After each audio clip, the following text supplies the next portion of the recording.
Yo guys, selamat datang di Obges Obrolan Gen Z. Podcast buat kalian yang suka mikir tapi tetap santai. Di sini kita akan bahas isu-isu yang terkini dan faktual yang kadang dianggap sepele, ternyata dalam banget ya. Oke, aku Tata, tuan rumah hari ini. Dan di episode perdana ini kita bahas satu hal yang dekat banget dengan kita, yaitu makan siang. Ya, kalian nggak salah dengar makan siang gratis di sekolah, cuman makan gratis. Jangan salah. Di balik sepiring nasi dan lauk yang ada cerita tentang keadilan sosial, kebijaksanaan negara, dan masa depan anak-anak di Indonesia. Tentunya aku di sini nggak ngoceh sendirian, aku ditemani oleh 3 wanita cantik dan kece abis. Oke, yang pertama yaitu ada Budi Nasvita dari Pendidikan yang tentunya tahu seluk-beluk makan siang gratis. Halo Budi Nasvita. Halo Tata. Halo Sobat Obgens. Budina, sebagai orang yang ngurus kebijaksanaan, gimana sih sebenarnya di balik program makan siang gratis ini? Oke, baik. Perlu kita ketahui bahwa program makan gratis ini sebenarnya sangat berguna ya. Apalagi untuk konteks saat ini anak-anak mungkin yang kita tidak mengetahui bagaimana konteks kehidupan mereka, latar belakang keluarga mereka. Namun dalam konteks program pemerintah ini sangat berguna bagi anak-anak, apalagi di mana banyak anak-anak yang datang ke sekolah dengan keadaan perut mereka yang kosong, bukan karena mereka nggak mau makan, tapi memang nggak ada yang mau dimakan di rumah. Nah, jadi program ini semacam jaring pengaman supaya anak-anak juga bisa fokus belajar dengan ideal. Budina, ini berarti bukan sekedar logistik ya, tapi soal komunikasi juga.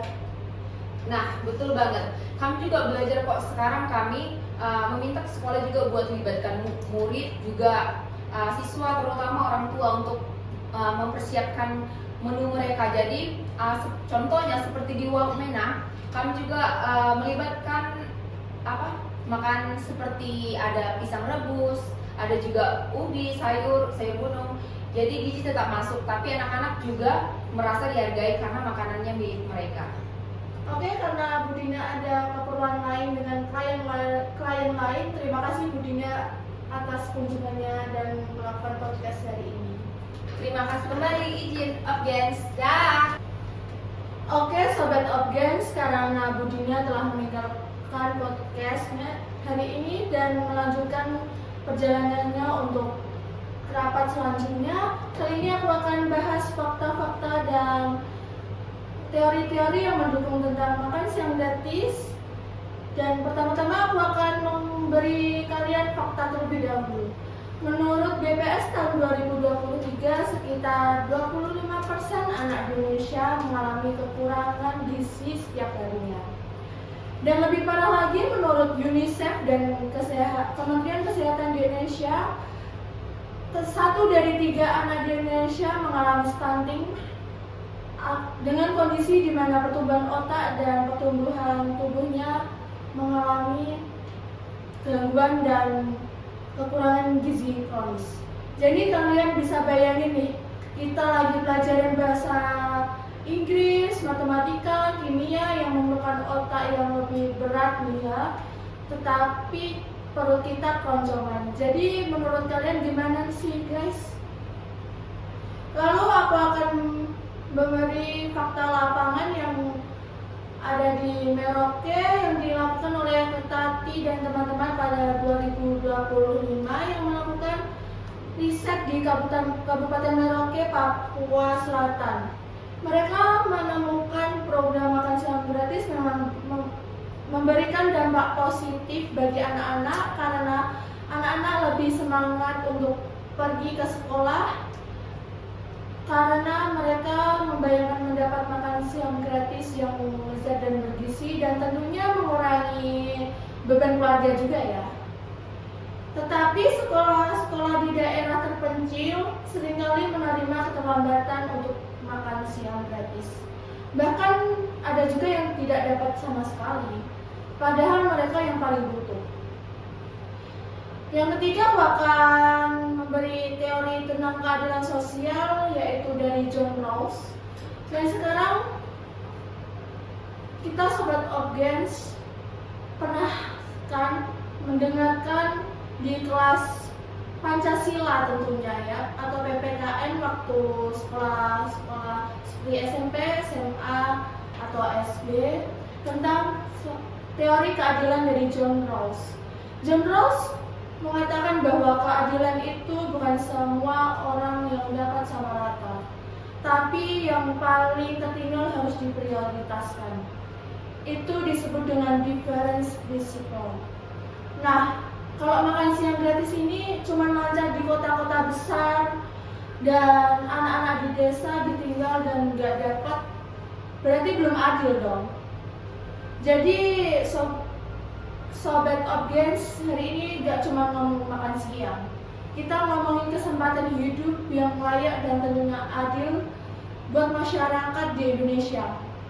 Kita ngomongin gimana negara kita bisa hadir, bukan di gedung DPR saja. Kadang di gedung DPR pun mereka tidur, tapi juga di kantin sekolah, di sekolah-sekolahan di pelosok Indonesia.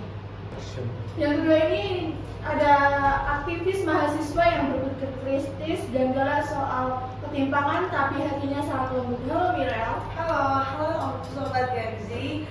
Kalau misalnya kita bahas tentang isi perut nih, berarti kita juga harus siap nih membahas tentang keadilan. Kenapa? Karena kenyang itu hak, bukan privilege. Dan yang terakhir ada orang yang selalu ngomongin soal gizi dan bikin lo sadar bahwa kenapa makan daun kelor itu keren. Halo Mbak Putri. Hai. Tapi kalian jangan remehin nih. Daun kelor itu sangat penting karena daun kelor itu kecil-kecil tapi cabai rawit. Nah, daun kelor itu zat, kalsium, protein, vitamin, dan bahkan dapat mencegah anemia. Nah, dengan begitu dapat meningkatkan daya tahan tubuh dan juga untuk pertumbuhan anak-anak. Mirel, kamu dengar itu tadi kan pendapat lo sebagai orang yang suka nyinyir konstruktif gimana? Aku sih appreciate niatnya ya, serius beneran. Tapi kalau misalnya niat doang, sama kayak mantanku, banyak bilang mau gini-gini, banyak niatnya banyak sih mau buat ini itu, tapi aksinya nggak ada. Nah, di sini masalahnya di lapangan tuh realitanya jauh berbeda, terbalik banget. Kenapa? Sekolah-sekolah di kota itu bisa dapat makanannya yang bagus, yang rapi, bahkan untuk difoto di media pun bisa bilang estetik ya. Tapi kalau misalnya sekolah di pedalaman, harus cuma dapat kabarnya doang, bahkan makanannya pun enggak. Dan jangan salah, anak-anak itu ngerti loh, karena ada anak-anak yang nanya ke gurunya kayak, Bu, kenapa sih teman-teman di kota kita tuh makan nasi sama ayam, makan makanan enak, tapi kalau kita di sini kenapa kita cuma dikasih mie instan lagi dan lagi? Itu sih yang bikin mereka menjadi kayak minder kayak gitu, kayak ngerasa negara ini berpihak sama orang-orang di kota dan nggak memikirkan mereka seperti itu. Waduh, itu dalam banget sih. Mbak Putri, kamu sebagai ahli gizi juga sering turun ke lapangan kan? Pernah nemuin hal yang serupa nggak? Nah, tentu saja dong. Bahkan pernah ada loh sekolah yang dapat makan dari program pusat, tapi anak-anaknya nggak mau makan, bukan karena mereka manja, tapi karena makanan itu bagi mereka nggak familiar. Kayak pernah ada kiriman nasi kebuli ke sekolah di pelosok, tapi mereka malah kira makan itu aneh, nggak ada yang makan dan akhirnya dibuang, kan sayang banget bukan? Nah, makanya aku sering bilang edukasi makan gizi bergratis itu sangat penting. Jangan cuma kasih makanan, tapi ajarin juga kenapa itu sangat penting, biar semua siswa itu juga ngerti sayur itu bukan musuh, protein itu cuma buat orang kaya aja. Nah, itu keren sih. Tapi ya Bu, tolong transparansi anggarannya juga dibuka ke publik. Karena anak-anak memang sebenarnya nggak ngerti tentang anggaran kan. Tapi masyarakat kan bisa mengerti, bisa tahu. Jangan sampai anggaran gratis itu bocor duluan dan nyampe sebelum makanannya nyampe ke kita. Wah, gila, keren banget sih. Dari tadi aku merasa kayak lagi nongkrong di warung pecel, tapi bahas keadilan negara. Keren banget sih ini. Aku masih percaya isu besar itu bisa dimulai dari sepiring mangkok kecil. Nah, setuju banget tuh. Nah, nih buat anak-anak semua, kadang sepiring makan siang itu lebih dari sekedar makan. Itu validasi bahwa mereka layak diperhatikan, layak diperjuangkan juga. Fix, jadinya inti program makan gratis ini bukan cuma program nutrisi, tapi program untuk harga diri, program harapan, dan juga program keadilan. Wah, dari obrolan barusan, aku makin sadar. Ya, ternyata sepiring makan siang bisa jadi cerminan keadilan sosial di negara ini. Kita bahas soal gizi, soal akses, dan soal kebijakan yang tapi paling penting yaitu soal rasa peduli dan empati sesama manusia. Percuma dong kita punya otak tapi nggak punya empati. Dan sebelum gue lanjut, gue mau bilang makasih banget buat para narasumber luar biasa pada hari ini, yaitu Mira sebagai aktivis muda yang selalu bikin kita mikir ulang dari sisi realita dan rasa keadilan. Terima kasih Mira. Dan ada Mbak Putri yang bikin kata gizi jadi seru dan bikin kita sadar pentingnya makan yang nggak cuma enak tetapi harus juga sehat. Terima kasih Mbak Putri. Terima kasih udah ngisi obrolan Gen Z pada hari ini dengan insight, tawa, dan semangat. Dan buat kalian semua yang lagi dengerin, jangan cuma nonton aja ya.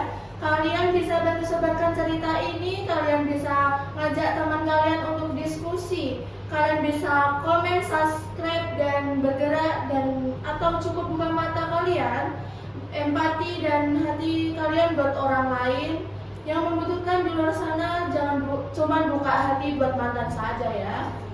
Karena keadilan sosial itu bukan sekedar kalimat yang tertulis di buku Pancasila, tapi harus jadi di sepiring makan siang untuk anak-anak Indonesia. Aku Tata, pamit undur diri dari Obgens, obrolan Gen Z. Selamat bertemu kembali di episode selanjutnya dengan obrolan yang tetap santuy tapi tetap berpikir kritis. Terima kasih, bye-bye Sobat Obgens.